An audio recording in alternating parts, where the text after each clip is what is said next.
Сәлем достар, бүгін біз үйдегі бар заттармен манты дайындаймыз. Менімен бірге болыңыздар.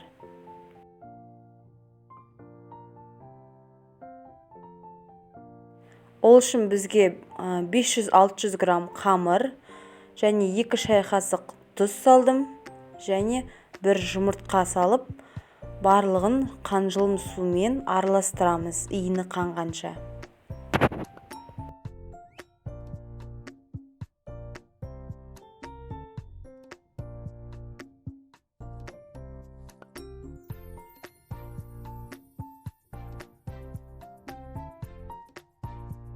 Міне осылай барлығын жақсылап араластырамыз, осындай қамыр шығу керек, қолға жабыспайтындай болып.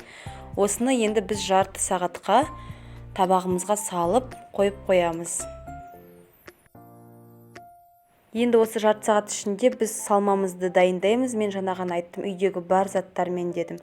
Менде бұнда фарш емес, сиырдың шек қарны, тазартылған шек қарын, картоп, пияз және құйрық май қостым.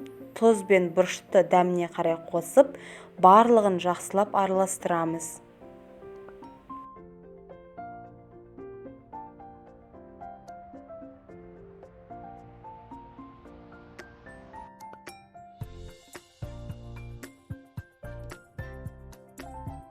Барлығын жақсылап араластырып болған соң, ұнды сеуіп, жаңағы жарты сағат тұрған қамырымызды иіні қанып, оны 3 бөлікке бөлеміз. Мен өзім 3 бөлікке бөлдім. Немесе көп болса 4 бөлікке бөлуге, аз болса 2 бөлікке бөлесіздер.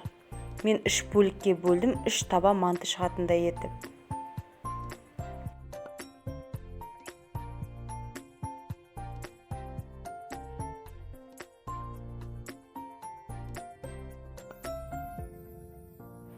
Енді осы екеуін алып қоямыз да, біріншісін илеп бастаймыз.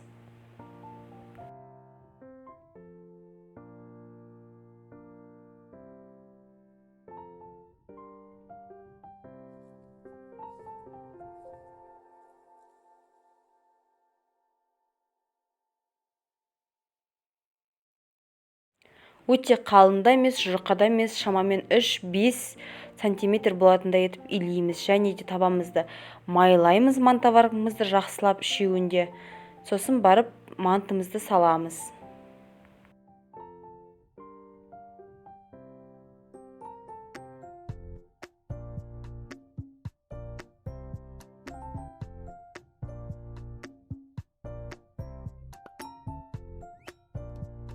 Міне біз мантымыздың бәрін жайып, қамырын жайып, бәрін бөліп, 4 бұрышты қылдырып, енді ішіне салмасын саламыз да, бәрі түйіп, бүктеп, мантаваркаға саламыз.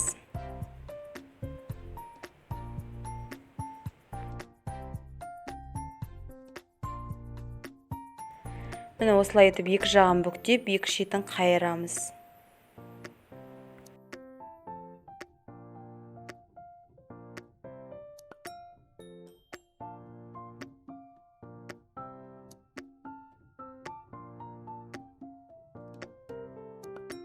Мінекей достар, барлығын түйіп бітірдік. Енді мантаваркамызға жинап, тегіштеп саламыз.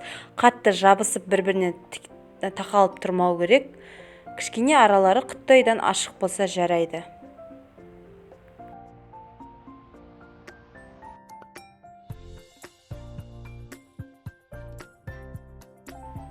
Біздің уже мантымыз дайын. Мен 40 минутқа қойдым газге. Және мен подливасына майонез емес, шимек майға томатты қуырып, сәбізін үккіштен өткізіп, пиязын турап қуырып алдым. Міне достар, біздің мантымыз дайын, әп-әдемі, жұп-жұмсақ, өте дәмді болып пісті.